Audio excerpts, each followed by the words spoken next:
Bienvenue sur Reset ton assiette, le podcast qui déconstruit avec vous la diet culture et toutes les injonctions liées à notre apparence et à notre assiette. Je m'appelle Juliette, je suis détentrice du compte The Last Quiche sur Instagram, où je dénonce la culture des régimes et où je parle également d'alimentation intuitive, une approche thérapeutique à laquelle je suis officiellement formée par les fondatrices. Je suis ravie de vous avoir sur mon podcast et je vous souhaite une très bonne écoute. Hello à tous, aujourd'hui on va encore parler d'alimentation intuitive, mais notamment savoir si est-ce que l'alimentation intuitive au final est réservée qu'à des privilégiés entre guillemets par la société. Est-ce que c'est un privilège de pouvoir manger intuitivement? C'est la grande question à laquelle je voudrais répondre dans cet épisode. Je vais essayer d'être exhaustive, mais bon je pense pas être exhaustive. Mais en tout cas, c'est ce que je voudrais vous partager, un peu mes réflexions par rapport à ce sujet, parce que ça revient souvent, d'ailleurs, cette question des privilèges par rapport à l'alimentation intuitive, notamment privilèges économiques. J'ai déjà eu pas mal, des fois, en DM sur Insta, des gens, des personnes qui m'envoient des messages en me disant « Ouais, mais l'alimentation intuitive, ok, manger ce qu'on veut, tout ça, etc. Mais quid quand t'as pas de budget, quid quand t'as pas de sous, quid quand t'as pas un frigo hyper rempli avec tout ce que tu veux, etc. » Du coup, on va parler de ça, on va parler de privilèges économiques, mais aussi d'autres privilèges. Bref, est-ce que l'AI, c'est juste un truc pour les privilégiés? Est-ce que l'AI, c'est juste pour les personnes privilégiées? Est-ce que c'est un privilège de manger intuitivement? Eh bien, si le sujet vous intéresse, et je pense que ça va vous intéresser, eh bien, restez avec moi, c'est parti! Alors, est-ce que l'AI est juste pour les privilégiés? Bon, déjà, on va parler niveau économique. Est-ce que l'AI, l'alimentation intuitive, au final, est-ce que c'est pas réservé juste à des gens riches qui peuvent se payer tout ce qu'ils veulent et avoir un frigo rempli? Grande question. Franchement, à cette question, je vais pas répondre une réponse franche, parce que, en vrai, il y a des subtilités. Alors oui et non. Pour moi, l'alimentation intuitive, oui, c'est un privilège, dans le sens que, en effet, quand tu n'as pas accès à la nourriture, quand tu as des problèmes d'insécurité alimentaire, et je vais définir ce qu'est l'insécurité alimentaire, c'est clair que l'alimentation intuitive, ça paraît impossible, presque. Parce que, voilà, nous, à la rigueur, dans nos sociétés occidentales, bon, si vous êtes comme moi, vous habitez en France ou en Belgique, ou bref, voilà, je sais pas où vous habitez dans un pays développé entre guillemets, vous habitez dans un pays où vous pouvez trouver des magasins où il y a à manger, où vous pouvez quand même acheter des trucs, même si, allez, admettons, vous allez pas acheter des homards toute la journée, mais vous arrivez à vous nourrir, tout ça. Bon, déjà, on a un gros privilège, quoi, parce qu'on a accès à la nourriture. Et ça, c'est hyper important de s'en rendre compte qu'on est très privilégié par rapport à ça. Il y a des pays, bien sûr, qui n'ont pas accès à la nourriture aussi facilement que nous, qui n'ont pas accès aux mêmes ressources que nous, qui n'ont pas les mêmes aides, etc. Bref, c'est clair que, surtout même en France, on est quand même un pays où on a des ressources, quoi. On est dans un pays où on peut trouver à manger assez facilement, quand même à bas prix, même si on va y revenir sur les aliments, etc. Mais en tout cas, voilà, on est quand même dans un pays où la plupart des gens ont accès à la nourriture et où on ne connaît pas vraiment la faim, entre guillemets, comme certains pays peuvent connaître.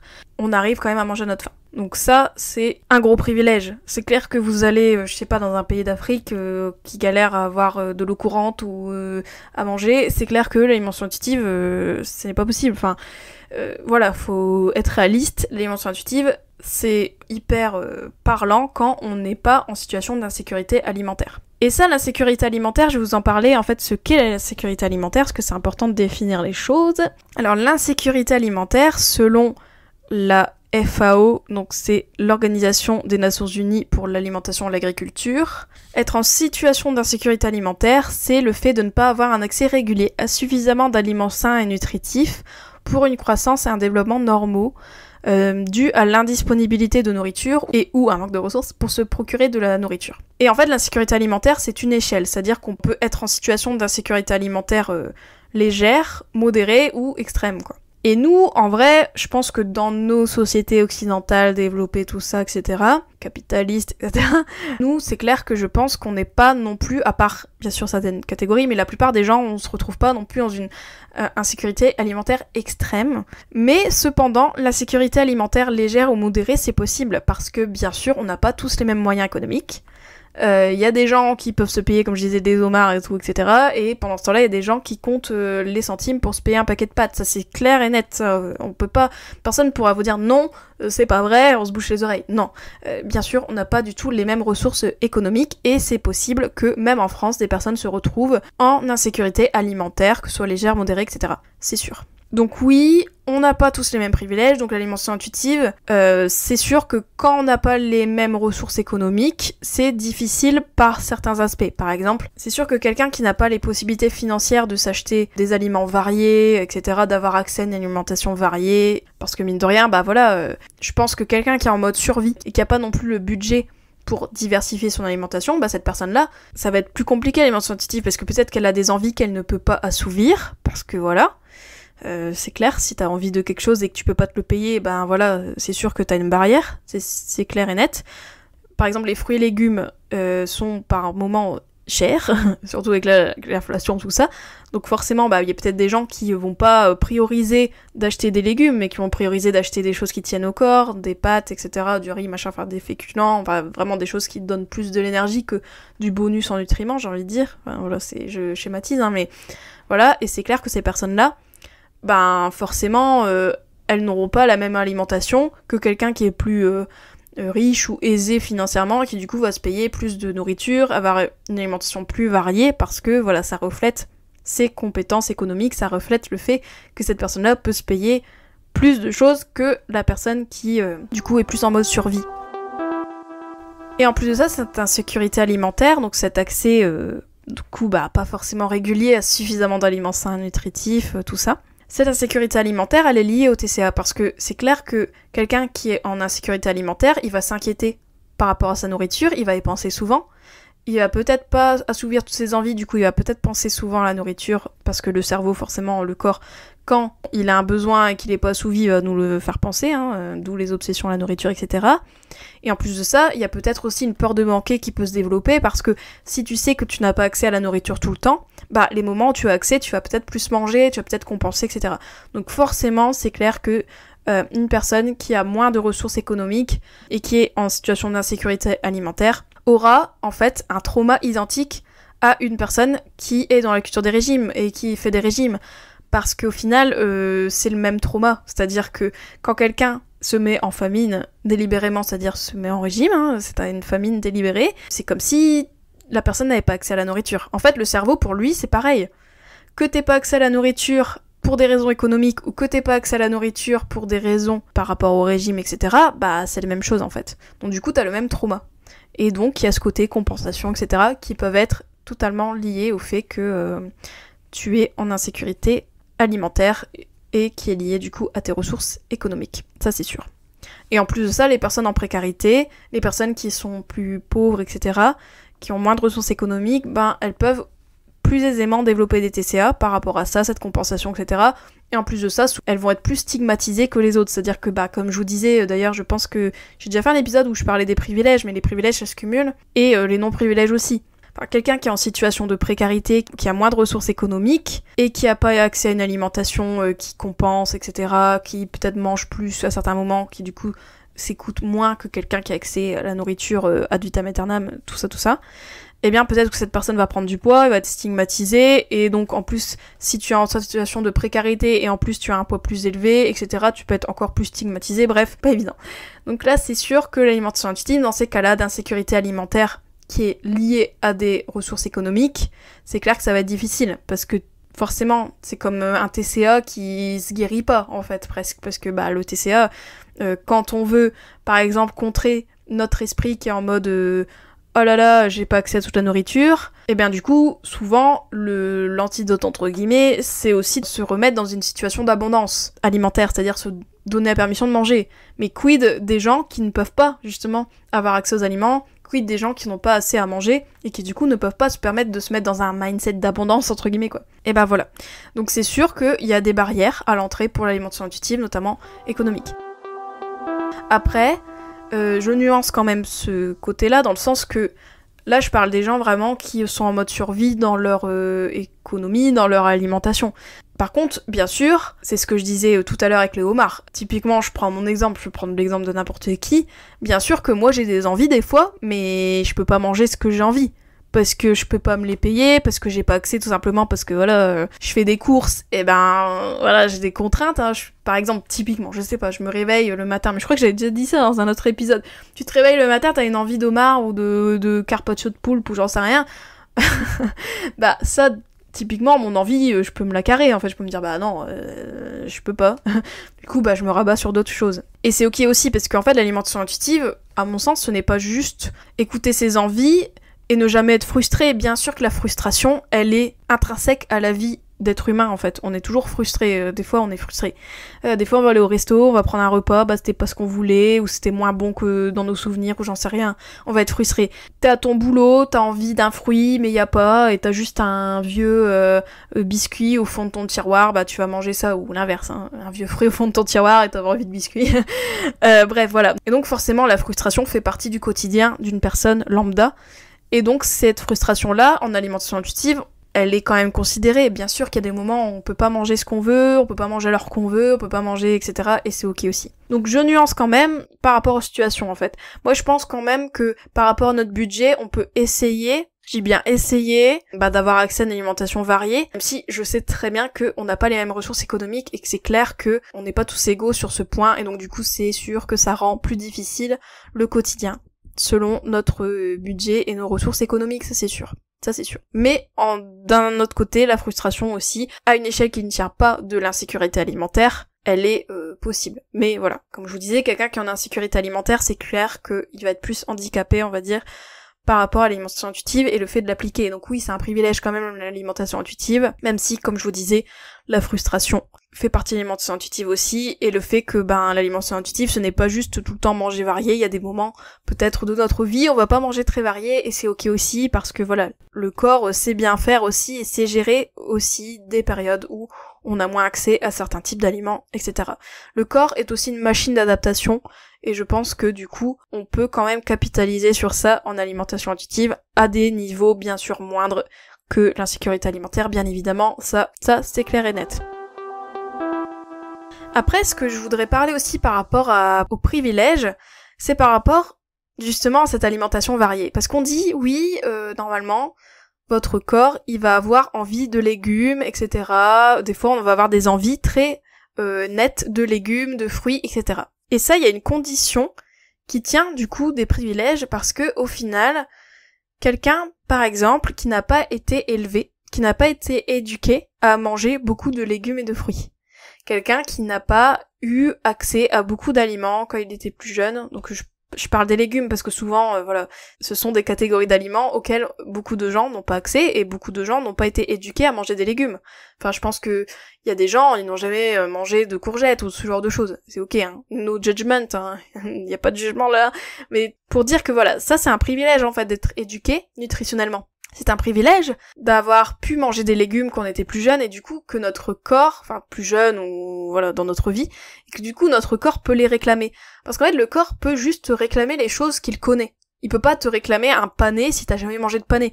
Il peut pas te réclamer une pêche si t'as jamais mangé de pêche en fait. On enregistre en fait les goûts qu'on mange, etc. Voilà. Et donc du coup, c'est sûr que quelqu'un qui n'a pas été éduqué nutritionnellement, c'est-à-dire qui n'a pas été éduqué à manger des légumes, à manger des variés, etc. tout ça, eh bien c'est sûr que cette personne-là, elle a moins de privilèges que la personne qui a eu accès aux légumes, aux fruits, nanani, et qui du coup, son corps peut les réclamer. Et donc, forcément, si c'est votre cas, par exemple, si vous, toi, dans votre éducation, vous avez pas forcément été éveillé à beaucoup de légumes, etc., en fait, il faudra, je pense, à un moment donné, peut-être faire le chemin qu'on fait souvent avec les enfants, c'est-à-dire leur donner accès aux légumes, les faire goûter, participer à leur diversification alimentaire, etc. Et oui, je sais que c'est quelque chose, voilà, diversification alimentaire, on entend ça pour les enfants, mais je pense qu'un adulte aussi, quelqu'un qui n'a pas trop mangé de légumes, si vous avez accès bien entendu aux légumes et que si vous avez assez de sous pour vous les acheter, ça serait intéressant peut-être de les remettre, d'essayer de les cuisiner différemment, un peu comme on fait pour les enfants.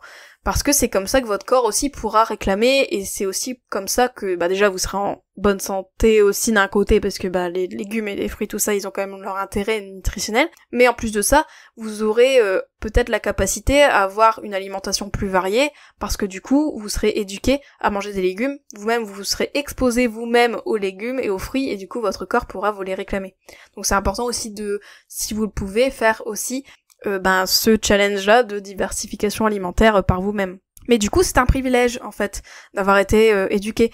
Moi, par exemple, typiquement, ma mère faisait pas trop de légumes. Bon, alors, on faisait, mais il y a des légumes que j'ai jamais mangés chez mes parents, que j'ai jamais mangé du tout, et qu'en fait, j'ai découvert quand j'avais 20 ans ou 25 ans, quand j'étais en coloc avec ma coloc, du coup, et qui, elle, m'a fait dépanner, m'a fait goûter à des aliments, des asperges et tout que j'avais jamais mangé. Et du coup, maintenant, j'ai des envies de paner, j'ai des envies de... C'est pour ça que je parle de paner, parce que c'est vraiment un légume, c'est comme le rutabaga ou j'en sais rien, là. Vous savez, les genres de légumes oubliés, machin, ça, typiquement, c'est des légumes, si vous avez jamais mangé de votre vie, vous allez pas avoir envie de ces légumes. Et du coup, moi, en fait, maintenant, j'ai des envies de paner, j'ai des envies d'asperges. Alors qu'avant, comme j'en avais très peu mangé, voire jamais mangé quand j'étais plus jeune, mon corps aurait été incapable de les réclamer. Et donc du coup c'est un privilège parce que moi en fait, ma mère elle faisait des repas tout ça, et il y a des choses qu'elle achetait pas forcément parce que elle avait pas été éduquée non plus à manger ce genre de trucs, ou c'était plus cher, etc.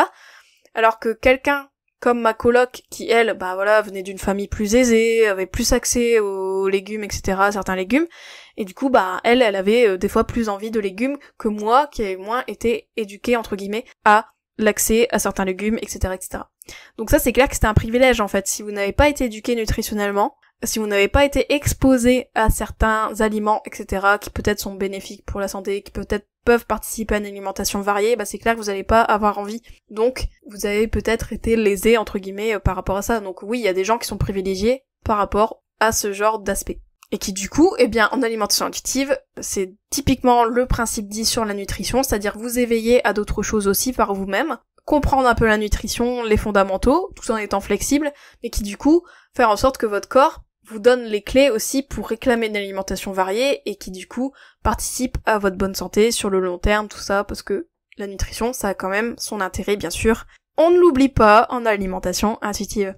Attention, je précise juste que le principe sur la nutrition intervient en dernier dans le process d'alimentation intuitive, c'est pour une raison, donc surtout ne culpabilisez pas si vous n'avez pas envie de légumes ou si vous n'avez pas incorporé des principes nutritionnels dans votre process. Chaque chose en son temps, le but de l'alimentation intuitive, c'est quand même se réconcilier avec l'alimentation, son corps, et apaiser le rapport à l'alimentation. Donc, no worries, si vous n'avez pas envie de légumes, etc., etc. Là, je parle vraiment de la fin du process. Et pareil, si vous êtes en guérison de TCA, que vous n'avez pas envie de légumes, etc., c'est pas parce que vous n'avez pas été éduqué ou j'en sais rien. Et en plus, éducation nutritionnelle, quand je dis ça, je mets bien des gros guillemets. Et pareil pour le côté santé et légumes, bien évidemment que la santé ne repose pas sur votre consommation de légumes, ça c'est clair, voilà. Je précise au cas où. Ensuite, autre chose que je voulais vous dire par rapport aux privilèges, c'est bien sûr la représentation en alimentation intuitive. Parce que on a bien conscience, et je pense qu'il y a d'autres, d'ailleurs, diététiciens, etc., qui ont parlé de ça aux US, c'est que souvent, les gens qui parlent d'alimentation intuitive, ce sont des femmes blanches, minces, souvent minces, etc. Et que forcément, je trouve qu'on manque de représentation, donc que ce soit aux US, mais aussi en France, au final, déjà on manque de représentation d'alimentation intuitive, déjà de gens qui parlent vraiment d'alimentation intuitive dans les bons termes, déjà c'est sûr on en manque. Et en plus de ça, dans les gens qui parlent d'alimentation intuitive, on manque aussi de diversité, on manque d'autres personnes, etc. Et ça, du coup, il y a la grosse question, est-ce que l'AI, c'est pas juste un truc de femmes minces, blanches, pétées de thunes, etc., ou qui a des sous, bref, vous voyez ce que je veux dire. Et ça, en fait, c'est pas l'alimentation intuitive en elle-même qui du coup, coupe certaines populations par rapport à l'alimentation intuitive, mais comme je vous disais, ça revient du coup à mon premier privilège par rapport au privilège économique, tout ça. C'est clair que les personnes en situation de précarité ne vont pas forcément parler d'alimentation intuitive. Les personnes racisées qui sont en situation de précarité, par exemple, parce que il y a beaucoup de personnes racisées qui sont plus concernées par la précarité, du coup ne parlent pas d'alimentation intuitive, etc., etc.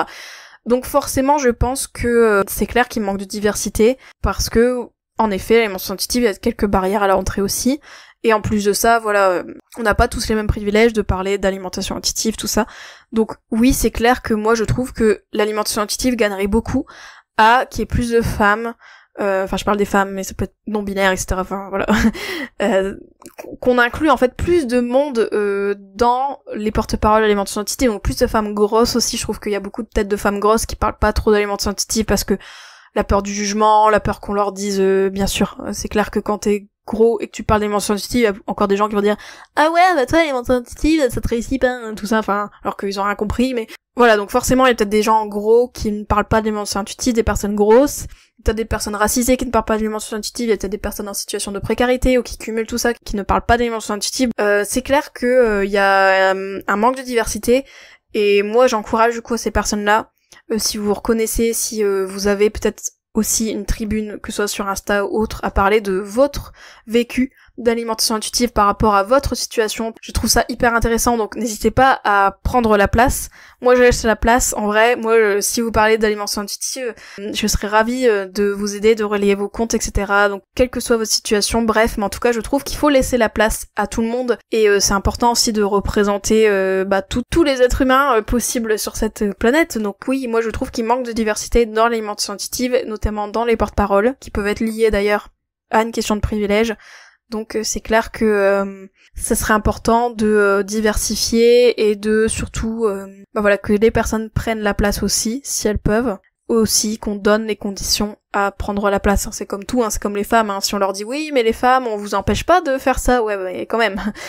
Donc c'est clair que ça serait bien que dans la sphère de l'alimentation intuitive, on laisse cette place-là et qu'on fasse attention aussi à ne pas prendre la parole des personnes concernées, mais qu'on les fasse témoigner, voire qu'on leur donne les conditions pour qu'elles puissent aussi témoigner elles-mêmes de l'alimentation intuitive et qu'elles puissent relayer aussi les messages liés à l'alimentation intuitive par rapport à leur situation. Voilà. J'espère que c'est clair ce que je dis. Et j'espère que je ne vexe personne aussi. La nuance, franchement c'est tout un art, je vous dis, le podcast c'est tout un art, c'est la meuf qui se vante. Non mais en vrai je fais très attention à être inclusif le plus possible, parce que d'ailleurs c'est mes valeurs aussi, mais je suis désolée si par moment j'ai peut-être un discours trop réducteur, ou peut-être que j'ai pas inclus certaines personnes, j'en suis désolée, ce n'est pas fait exprès. Je fais de mon mieux pour nuancer et bien sûr inclure le plus de monde possible. Voilà, si vous me connaissez et vous savez mes valeurs, je pense que vous vexez pas. Voilà. J'espère que cet épisode vous a plu, j'espère que ça vous a donné peut-être d'autres pistes, ou ça vous a interrogé sur certains sujets. Moi je serais ravie d'avoir vos retours, je serais ravie d'avoir vos remarques par rapport à ces privilèges-là. Est-ce que vous reconnaissez, est-ce que vous trouvez ça juste ou non, peut-être vous pensez à d'autres privilèges que je n'ai pas parlé, ça c'est clair. En tout cas, je suis toujours dispo pour vous, et sinon, on se dit à la semaine prochaine pour un nouvel épisode. Je vous embrasse fort, ciao ciao, bisous bisous. J'espère que cet épisode t'a plu. N'hésite pas à le partager et à lui laisser une super note sur les plateformes si c'est le cas. Vous pouvez toujours me retrouver sur mon compte Instagram, TheLastKiche. Je vous dis à très vite pour un nouvel épisode de Reset ton assiette. Ciao.